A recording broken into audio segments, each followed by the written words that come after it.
Hi, everybody. Welcome to Queer Stories on the Swan, a podcast where two gay men chat and discuss all things queer in the Perth LGBTQIA+ community.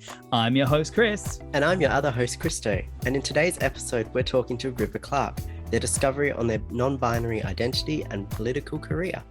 Sit back and enjoy the show. Christo's back. Hooray! You're back. Here. Somewhat. Did you miss me? A little bit. Well, I did miss you, but you're somewhat in the episode, because here's the thing.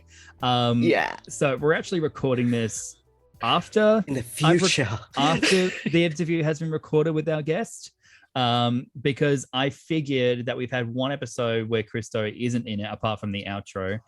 So I figured better get him in. So yeah, Christo's alive. Christo's alive. He's well. He's dyed his hair. Yes, we can actually see it because of the podcast, but it's like a nice little pink and it's shorter, got little lines through it. It looks lovely. Well, thank you so much. You're welcome. So let's just kind of catch up. Christo, how was because last time in episode 7 you were away because you were in Roto. How was that? Yes, that was great. Went away for a friend's birthday for one night, and lovely. Really nice. I've never stayed over there before. So it was really cool. I have, like, years and years ago. It's been so long. But that's really good. So did you listen to the, you missed us on Queer Stories on this one? Of course.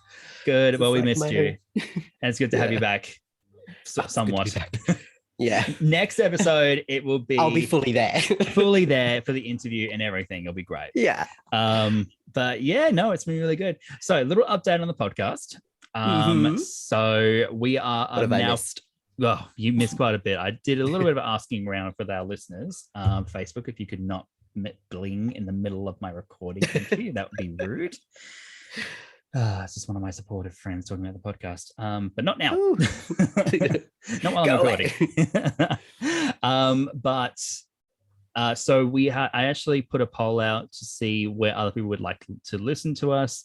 I know for the longest time I was like, no, I'm not doing more than Spotify or Apple Podcasts because it was such a pain.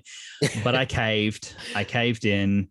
We are now available on Spotify, Apple Podcasts, Google Podcasts, Amazon Music, Audible, and and Anchor as well. So yeah. All of the things. I think wherever you get your podcasts, there's no excuse. We can say that now. Wherever you get your podcasts from. I know. I said that in the trailer, and then I was like, "Oh, we're actually available on 2 spots only." They're the main ones anyway. Well, we got quite a bit of reaction when I said that we are available on Amazon and Audible. So. Oh, wow. Clearly people have been waiting for that. Well, now no one's got any excuse. You know how I said Apple was the worst one to set up? So I was wrong. It was Google. Oh, Google. Really? Because Google is weird. Basically, for anyone who wants to start up a podcast, here we go. I would recommend getting these platforms set up early.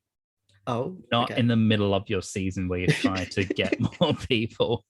Because what happened is, because Apple, I had to make an account and I had to set up a payment plan. Well, not payment plan, not payment method in case I chose to purchase something, which I'm not going to. But with Google, you have to, what do you have to do? You have to set up a whole Google Podcast Manager on there.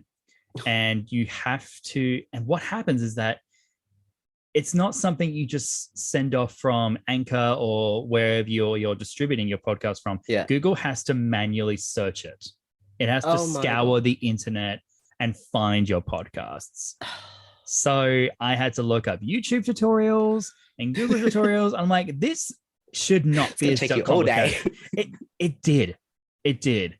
I was also doing tape work at the time, so I was a little bit busy. And I was just like, why is this so difficult? Why? So everyone, you're welcome. So Google it took forever because I had like a Google thing set up and then it said, your show is not available on Google yet. I'm like, why? Turns out it takes like a few days. For me, it was a week. And I had to find a way to speed up the process. I got it in the end. So we are all available on Google Podcasts. Thank God. Oh my gosh. Amazon was nice and easy then. So I know I've got an Alexa in the Oh, good, I didn't track her. We have got an electron in the back, and I listen to podcasts in the background now. So I'm editing and I'm hearing episodes at the same time. So I'm hearing my voice everywhere. So anyway, it's all around me. Yeah, I'm taking my voice now, but I have to listen to it. Oh. But yeah, no, it's been all good. We also reached out for some feedback from our listeners. Very, very lovely. Thank you so much. One of which was saying Christo needs to be heard more. I'm not looking at anyone in particular. You're too quiet. Oh no. They said, what did they say? As great as Chris is, thank you. We do need to hear more of Christo, because you are also the host, Christo. So I know. Now that you're back from Rotto, step your pussy up. No. Oh, wow. Look out, Chris. I'll steal the spotlight then. Oh, good luck with that. We'll both be fighting. But the guests will be sitting there like, what's going on? We're like, we want to talk. I don't care that you're here in the title. The episode of title's named after you. This is our show. No. So really appreciate the feedback that we've gotten. So yes, and of course you all would have noticed that our episodes are going up fortnightly now. That's just simply because workload is a B. Why am I censoring myself a bitch? Because you're a busy person now. I'm a busy person. It's I'm fun, still a lady of pleasure. but also not. Yeah. But no, really, really enjoy it. Okay, I think we've prattled on long enough. Yeah. So Christo, I'm going to throw to the interview, which you're not a part of, but that's all right. Enjoy, everyone. We'll hear you in the outro, and we'll definitely hear you next episode. Fully back with us, and really appreciate it. All right, let's get to our guest, River. Hi everyone, this is Chris from episode 7, and you're listening to Queer Stories on the Swan. And as always, remember to stay fabulous. So we have our guest here, River. And hey, River, how you doing? Yeah, I'm doing pretty good. Appreciate you coming on to the show. I know we've been bustling trying to get you organized to record an episode with you, but you're finally here. Yeah, things just kept sort of not really working out, but I did it. I made it. Oh, exactly. No, that's why we started doing fortnightly episodes, because like life, especially for me, is like gotten really, really busy now. And I'm like, I can't do this thing on the weekly basis anymore. So yeah, it works out. So, all right. So we'll just kind of go from the beginning, wherever you want to start. Just talk to us about your childhood. Was there anything that gave you a sense that you weren't normal, whatever that is, you know? I mean, my absolute determination to not be considered normal as a kid might have been a hint. I legitimately detested the idea. But yeah, my name's River. I use they them pronouns. Yeah, I think the main thing that sort of influenced my sort of journey being queer when I was younger was that I grew up in a small country town. So I grew up in Denmark. It's not tiny. It's got a population of 5,000, but like there's one high school. There's basically one primary school. There's a couple of like alternative hippie ones, but they've got very small classes. So we all knew each other for pretty much the entirety of school, which does things to a person. But I remember, I think probably the earliest hint at not necessarily being trans specifically, but being some sort of gender non-conforming at least was in like year 4 maybe. One of the boys in my class came up to me and said something along the lines of just straight out, "Are you a tomboy?" And I was like, did not know what the word meant and had to ask. Yeah. And then when he told me, I was like, yeah, I guess. And he left, and I have no idea if I was teased for that or not, because I had the social awareness of a brick. But same. I was like, yeah, I guess that works. And then I just kind of carried that with me all through school and did not consider any more about that at all until I graduated. So it really was like I went through school being sort of like vaguely aware that I was probably not a cisgender heterosexual girl. Like I wasn't particularly interested in guys, but I was mostly sure that that was because the guys in my year weren't very interesting, which was true. But I also wasn't particularly interested in girls, but there was no one in my year that was out. Yeah. So it's not like that would have been an option anyway. I think there might have been one that was like sort of out, but again, I had the social awareness of a brick, so I didn't really know that. I don't know how I made it through high school, but I, at some point in maybe year 11 or 12, I was like, I should probably think about this at some point. I guess I'll think about it later. And then I graduated and went, oh shit, this is later. And within months of finishing year 12, I came out as bisexual, but I never did the big coming out thing. I don't know, because like my parents are quite progressive. Denmark is good for a small town in the sense that it is like full of hippies. They're progressive. They're like not completely caught up on the times there, but they're progressive. So they will be very well intentioned when they screw up all of the language, which is, it could be worse. But I've never done a big coming out thing for anything. I don't, that seems to be something that people do, where they do the big Facebook post coming out as gay or trans or whatever they've realized. But I've never done one of those. What I did do was, when I, sometime during the gap year that I spent also in Denmark, I was dating a girl, and instead of coming out to anyone in my extended family, we just said we were dating on Facebook and let them work it out, which seemed to go okay. So, you know, that worked. But yeah, I think it was definitely challenging being in such a small town, because I didn't really know any, especially older people that were in the LGBTQI plus community, except for like 2 older lesbians. I think my art teacher was like gay but quiet about it. Like that was about it. Whereas, and then, I mean, when I was in my gap year, I was able, like I had a license then, so I was able to travel to Albany, which has a bit of a bigger population. But it's quite a conservative place. And so they actually have some sort of monthly queer youth group that they get funding and take people bowling, which is a pretty good deal. And they do have Pride down there. I've seen it. They do, don't know how long they've been doing that for. I feel like it was sort of a shaky idea when I was first going to the queer youth group. Right.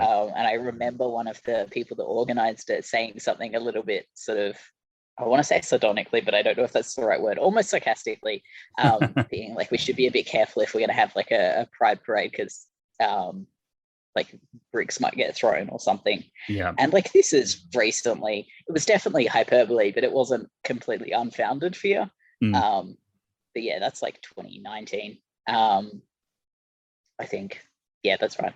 But yeah, that was a really valuable, just there is so much value in being able to see other people that are like you. It's just kind of ridiculous.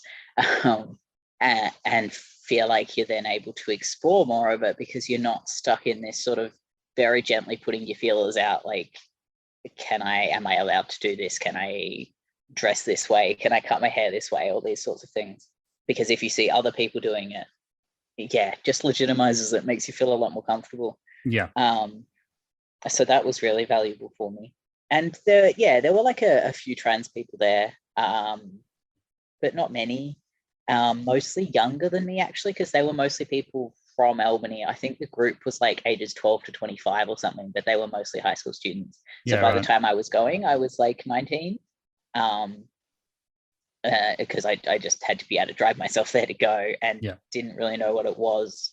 It wasn't actually my girlfriend that knew about it, girlfriend at the time, although she came with a few times. But my friend, who's actually the child of one of the older lesbians I knew, found out about it, because all the queer people in Denmark, there's very few of them, know each other, know what's going on. And so we'd go over together, which was great. Great. So drama really wasn't an option, was it? Because if there was some beef, then it would be known pretty quickly. Oh yeah, absolutely. Yeah, and like social awareness was still pretty shaky then. I was getting better. There was definitely some drama in like the Albany kids that were going to that youth group. A bit of like, I'm not talking to you kind of stuff, because it was such a small group of people. but I seem to manage to avoid that. I was the only like person in Denmark going to it that had a driver's license, so I think no one could piss me off as well. No, exactly. I was the only way they could get there, which is always handy. The like one gay person in every friend group with a driver's license is valuable. Yeah, no, that's good. Yeah, just been riding that high since I got my license. It's good. But yeah, when I came to Perth was when I first I'd already been thinking about gender stuff, but only kind of, because again, it's that thing of like very gently putting feelers out. Am I allowed to feel this way? Am I allowed to express myself this way? Yep. I don't see people around me that reflect that, so I don't know what to do. And then I went to, it was actually called Girls Rock Camp. So my ex was very musical, and she'd previously been to this camp as like a participant, and then she wanted to go as a mentor because she was over 18 the second time. And so I came along and was like, yeah, I'll just do like generic volunteer. I can't music for shit. Like I just can't. No. But No I'm not musical. My body. Not at all. Yeah. I used to play piano, but I think that was more like my maths brain than my music brain. Yeah. I'm not musical, but I could run errands and help set up stuff and whatever. So I just went along as a volunteer. Despite being called Girls Rock Camp, they were very inclusive, which was good. So yeah, they were like, I think they just had originally been called Girls Rock Camp. This is something that exists in other states or whatever. Yeah. But they're inclusive of basically everyone that doesn't identify as a cis man, because they're trying to diversify the rock industry is the gist of it. And yeah, so I went along to that, and because the only person I knew there let me say that again. The only person there that I knew was my ex. I didn't know anyone else there. And so I was like, fuck it, I will just try a new name, because I'd been sort of thinking about gender stuff and my dead name was making me increasingly uncomfortable. And I was like, can't hurt, let's give it a shot. And so that's where I tried the name River for the first time. And it was just for a week on this camp, which was actually at the Your TAFE. Like, okay. Where Boom Radio is, yeah. Oh, okay. Wow. Yeah, it was in there. So it was a little bit weird to go back there that time when you were interviewing me. But 2 times. Yes. Yeah. I think I've only actually been in person once. I think I've called in the other time. Yeah. But yeah, anyway. We'll have to do that again sometime. Yeah, it's good. I love being on radio. It's great. Yeah, so that was a really great experience, because I was like, holy shit, I can just change my name. Like, that's just a thing that I can do. Yeah. And so that was the start of 2020. Which is always a great start to a story. At the start of 2020. Oh, 2020. I had so much hope for the world. You silly. Yeah. You're so silly. Yeah, but great. Anyway, moved to Perth at the start of 2020. And like a month after that or something, 3 weeks after that, I don't know, to start uni. And then moved back 3 weeks later. But because everything happened. But before everything happened, I'd started uni, and I hadn't legally changed my name or anything, because it had been like 2 months since I started using this name, but changed my documents and stuff at Curtin for preferred name. And so I was just using that in class, and it was pretty great to just be able to do that, which is such an incredible thing that is like a fairly recent change, I think, this acceptance of people using a preferred name instead of their legal name. God, it makes such a difference for trans people. Yeah, I imagine. And the pronoun thing too. Like the pronouns is becoming way more common now, and as much as there is debate about it, a lot more people are open to it. I'm sure that must feel very validating. Yeah. Because I've now studied and worked at Curtin. I'm not working there at the moment. But I studied and worked, and so I'm on all their records as like MX is my title. Right. I don't know how you pronounce that. I just care that it's not Ms. That's the only thing I care about. Such an ugly pronunciation as well. Ms. Yeah. I mean, it's better than Miss, which is like, I don't want my marital status to be tied to my title. That's disgusting. Anyway. Yeah. I had opinions about that as a kid. But yeah. But yes, on everything as MX, and pretty much all my experience has either been super positive or just like where people aren't sure, and it's just a learning curve, but like people trying, which is really the best you could ask for. Like, Right. I don't mind if someone's trying as long as they're legitimately trying. That's, yeah. So yeah, that was pretty good. Except for the pandemic that kind of threw a wrench in the works. And I had to actually go back to Denmark because I was staying in student accommodation, and I was like, we don't know what's going on. These are really close living conditions with people I don't know, and I have no control over how much they obey restrictions and whatever. Yeah, of course. And so I moved back down, and then there was a regional lockdown. And 2 months later, I moved back the day the regional lockdown lifted. Yeah. I was like, I got a taste of independence, and I want it back. Don't like, yeah. Yeah, don't want to go back to living with my parents. They're great. Don't want to do that. But once you have that taste, like, you just want to continue that. Yeah, it was even like the little things. Like, I got really annoyed when I moved back because Mum kept doing my washing for me, like my clothes washing. And I was like, I appreciate this, but it's really doing my head in because I feel like I have no control over what's happening in my life. Yeah. Yeah. Let me have this. But yeah, was able to move back, so that was good.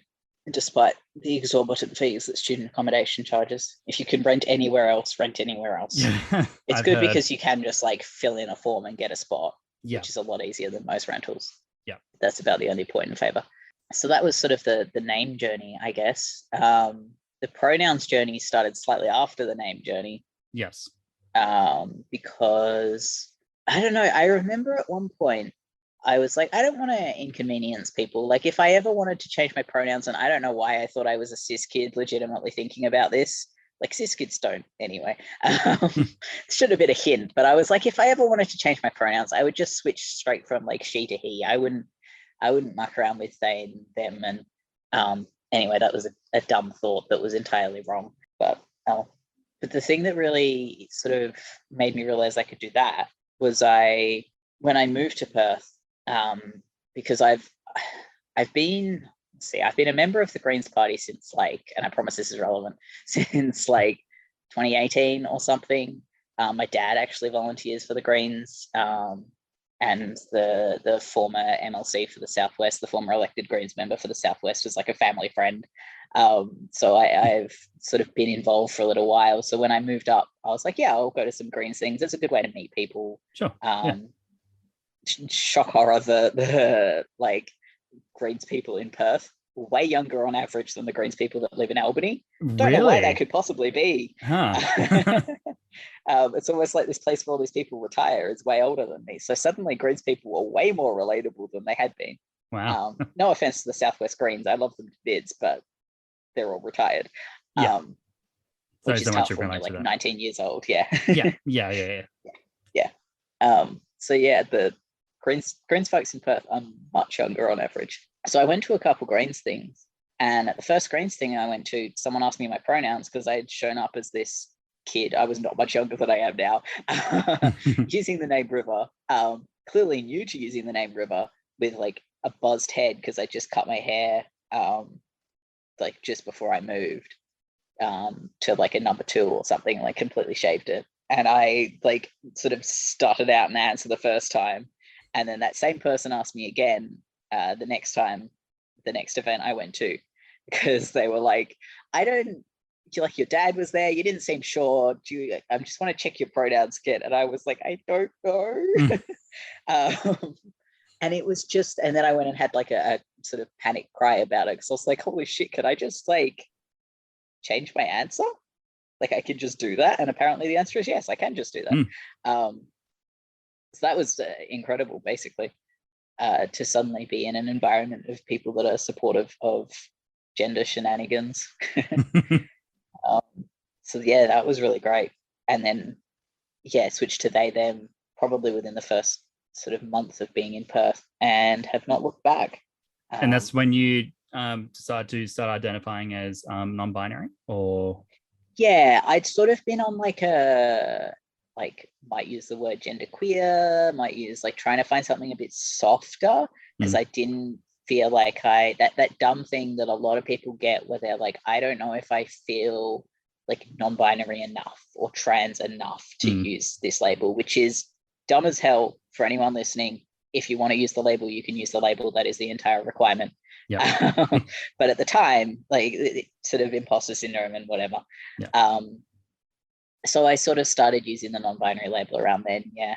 I think it was a bit longer before I felt comfortable using trans. It took a lot of seeing, like, I have to admit, like on Tumblr and stuff, people talking about it, and just quite a lot of people being like, we're not going to be exclusionary about this. If you want to use the label, you can use the label. Yeah. And trans is obviously inclusive of anyone that wants to be included in there that doesn't identify as like the gender they are assigned at birth.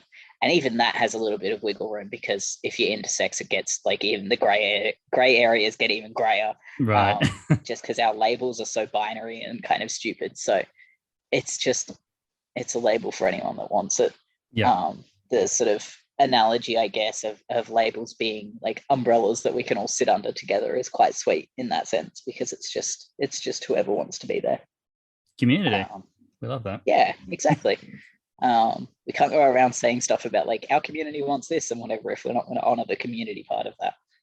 Yeah, exactly. And I do like how you added that in, because sometimes it does feel like the community part is kind of left out, or it's not specified enough. Yeah, and the community part is crucial. Like, as I found, like, just being around people that were also non-binary, that were also trans, that were also queer, is so incredibly valuable. Yeah, legitimately, like, life-changing almost, just to feel that validation and be able to see myself in other people, and also see it in people that are older than me, not in the sense of like the older lesbians I knew that were like my parents' age, but like people that are maybe 10 years older than me. And it's like, oh, I can now see how I can identify and express myself the way I do and exist in the workforce, or like exist as a parent, or whatever it might be, because otherwise there's just this massive gap of like, I don't quite know where I'm meant to go now, because I think especially because being non-binary it's not remotely a new thing, but in the public narrative, it is a massively new thing. So there's precedent for it going back probably thousands of years. Don't cite me on that. And if there's not precedent, I'm sure it's just because it hasn't been recorded. Like, it's such a consistent thing across cultures to have some sort of non-man or woman gender or identity or whatever. But it's only recently something that is talked about and accepted as just existing. And that means that it's kind of like the equivalent of bashing your way through a jungle with a machete instead of just walking along a path. Like, sometimes you have to do so much groundwork just to like educate the people around you, even if they have all come to the table with the best intentions. If you need to explain to them what every word means and how to use pronouns, it's exhausting. So yeah, and that's a lot worse in places like rurally, like regionally in the country, because there's even less of the groundwork that's there. And the internet helps, but it can only help so much when all of the in-person spaces are just a bit behind the times. Yeah. So just being around people, and it's I think part of the reason that queer folks are so drawn to queer spaces is that you don't constantly feel like you're having to educate everyone around you on your own issues. That's just my experience anyway. Also partly just going to be the fact of having shared experience with people is just a thing that brings, human connection. Oh, exactly. It's one of like the most ancient forms of just connecting with people, just shared experiences. Yeah, I mean, I was saying that in previous episodes, going to places like, even when I first went to the Court and Connections for the first time, when I was exploring, when I convinced myself that I was bi at the time, I hadn't fully come out as gay. The fact that I didn't have people like asking me stupid questions, or like, as I started dating, like who's the man in a relationship, who's the woman? I'm like, no, go away with that. Just no. Let me just have fun and allow me to be honest and authentic, and just connect with people. You know? No, I 100% agree with what you mean there. If you're liking the show so far, feel free to follow us on our socials at Queer Stories on the Swan at our Facebook and Instagram. Also, give us a review on whatever platform you get your podcasts, as we really appreciate the feedback. So you're a green stand at Canada. Are we I okay? am, yes. We okay to mention it? Cool. Yes. So how has what's been the process of becoming that? Has your connection with the queer community helped with that, would you say? Or I guess in the sense that like not so much helped me get the role, but helped me want to get the role. Yeah, so at the last state election, I was the candidate for Cannington. Yeah. So like a lower house seat. The difference is it's a lower house seat, it's a smaller area. There's not a lot of Greens momentum there. It's a very safe Labor seat because the member there is a minister, so that doesn't really help. But it was still the same deal of being a candidate and being fairly public facing. And because I was, we had a few non-binary candidates. I think I was the only one that used the label trans, but it meant that, and I was a bit more active as well. And so it meant that I was sort of put forward for like sort of pride events and stuff as like, this is the trans candidate, woohoo, which I was fully on board with, because just the fact that we have a trans candidate is such like a big thing, new precedent in WA and Australia, and it's just not really something that's happened much, which is obviously an issue for a number of reasons. But also not surprising given we're basically the country town of the other major cities in Australia. Yeah. So that's something to say itself. Yeah, it's the classic thing of like every trans person in Perth is like either knows each other or has like a mutual friend. Just about everyone. Yeah. This is like the queer community in general. It's just that small. Yeah. But anyway, yes, I was the Cannington candidate. And that was like I've been politically active for a while. So it's not just me wanting to be an advocate on queer issues, but that is definitely a large part of it. So it is partly just I want to do my thing for stuff like climate crisis and stuff like social justice issues and welfare and whatever, because I've been doing that for so long. But coming out as trans and being part of the community, and especially I think my connections to younger parts of the community, and again, they're like 2 or 3 years younger than me, but I'll just keep talking as if I'm old. The connections to younger parts of the community through, say, the Curtin Queer Department, where I'm like, I will protect these people with my life because they're like 17, 18 years old, just coming to terms with this stuff. And it's like, if I can do something to advocate for these people, then I'm going to do it. Yeah. Simple as that. And lo and behold, I can do something. And that's like within my skill set and within my means. And that's being a candidate. And I also just want to represent the Greens Party because I think we're fabulous, but that's sort of besides the point. But yeah, so now I'm the Senate candidate, Senate number 2, so supporting our current senator who's getting re-elected, Dorinda Cox, who is a fantastic ally. But yeah, so that's kind of a different kettle of fish because the Senate is all of WA, which means that I'm kind of more able to be the candidate for queer people, like still covering all the issues and also for young people because I am only 20 years old, which in politics is like a baby. Just a baby. The age of like, not within the Greens quite young, but the age of like MPs who's so old, it's ridiculous. And it's like, how are we supposed to be represented here when you all think that a house still costs 300 grand? Like, what are you doing? And it's much easier if you can't rent, just buy a house. Like, oh yeah, that totally do works. that. Yeah. Oh God. I don't know. It's so easy to make fun of him as well. Anyway. He must know. Anyway, that's beside the point. He must know. Yeah. But yeah, a large part of it is just wanting to have a way of advocating for the community, and being a candidate is a great platform because you tell people you're a candidate and they're like, oh yeah, sure, we'll put you on this like radio station. It just means people listen to you. It's great. You're welcome. But yeah, and it also means that I think the part that I love the most is being able to take other people's stories and other people's experiences and then like amplifying them because I have this platform that I can use. Yes. And it's not a big platform. Like I'm the Green Senate number 2 candidate. I am very new on the political scene. Yeah. If that's even like a scene I want to be on instead of something that I'm just kind of using on my way through.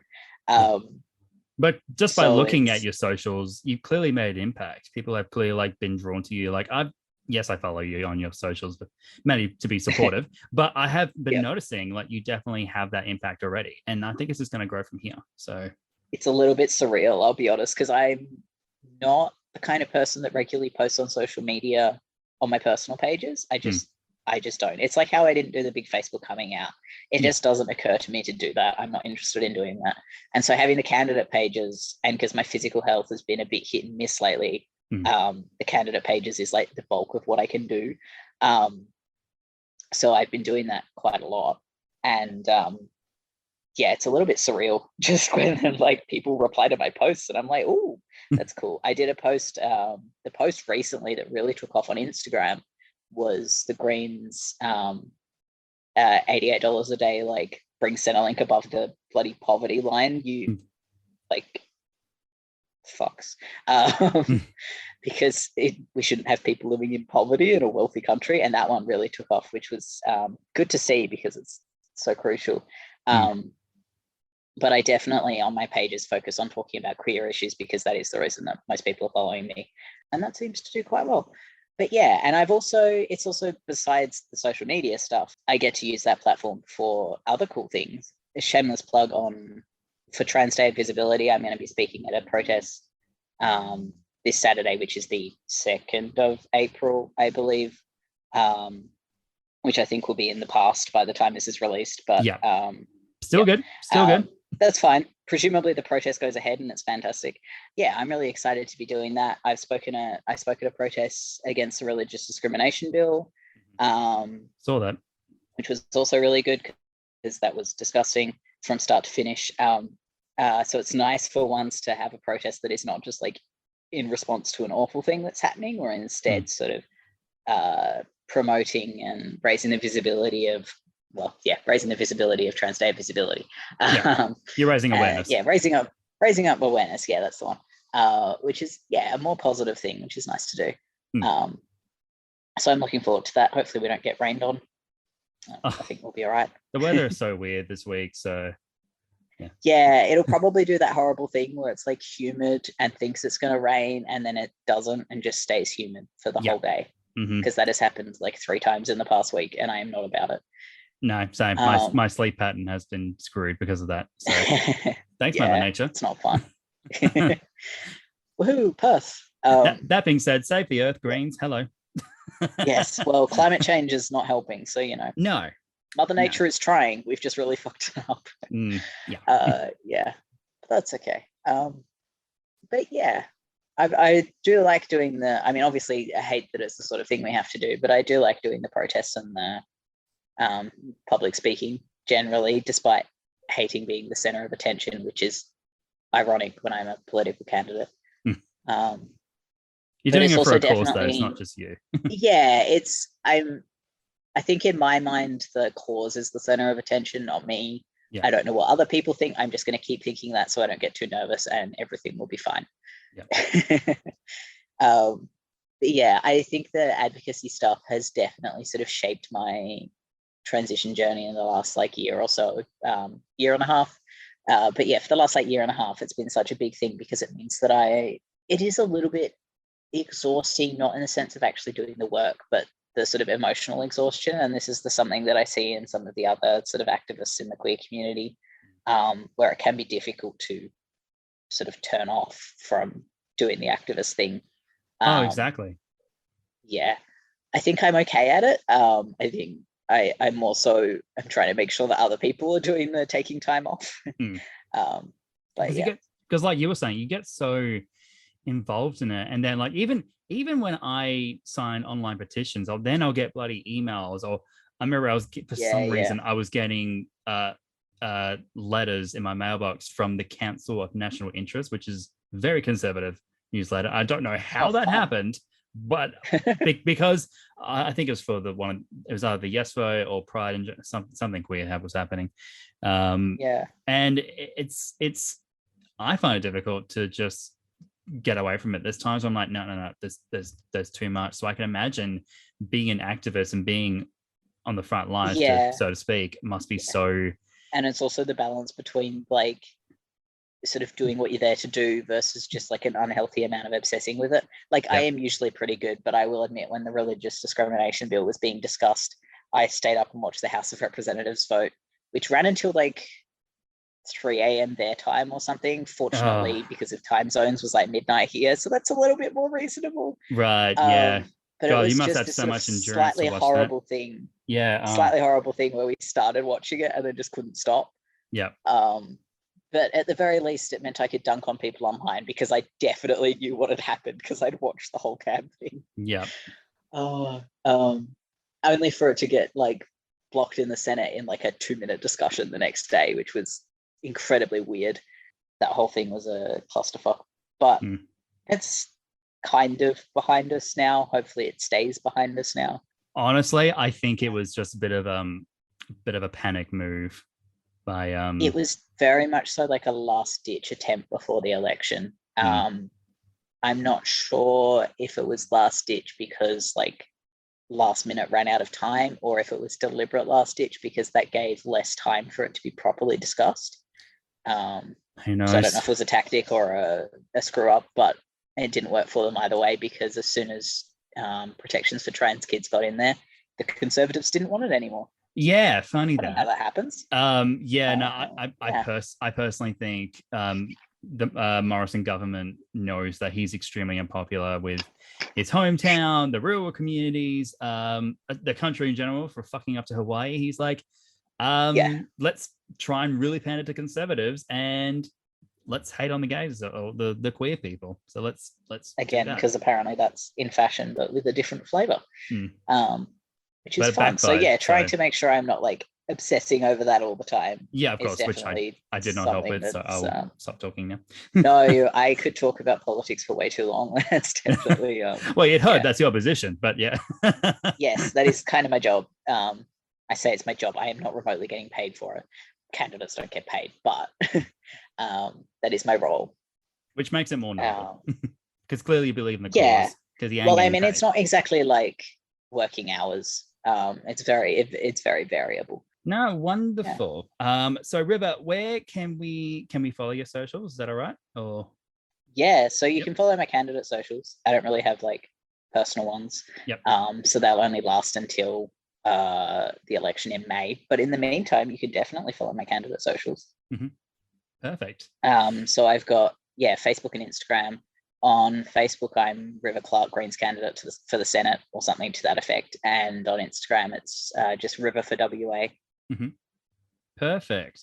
Now, so do you have any advice for people that grew up, in the country, dealing with like either being trans and then later on non-binary, just trying to figure yourself out? Like, do you have any advice regarding that? I think don't be afraid of reaching out to a community. One of the hard things with that, I know, for people that are questioning can be not feeling, like I was saying before, not feeling like you're trans enough or not feeling like you're non-binary enough. Not even to use the label, but to be part of a queer community. That's bullshit. Do it anyway. There is a reason that like 99% of LGBTQI plus spaces will be explicitly inclusive of allies and of questioning people, and that's so that if you're still working things out or if you're in the closet, you can still like come in the doors. If you're in the country or when there's a pandemic on, it's obviously a bit harder, but there are spaces online.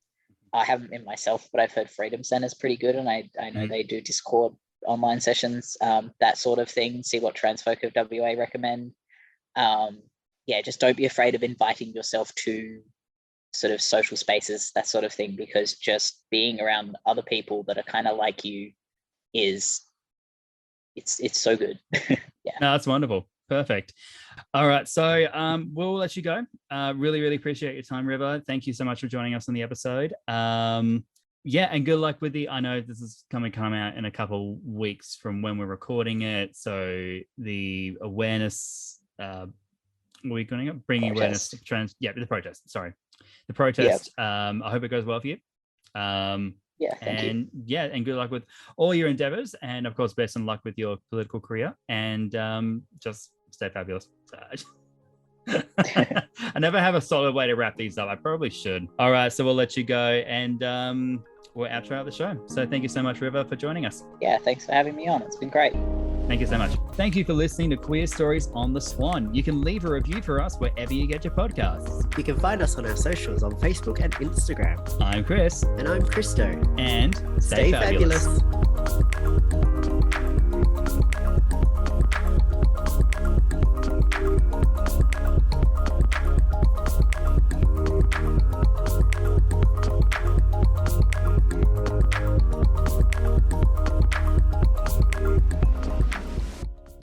All right.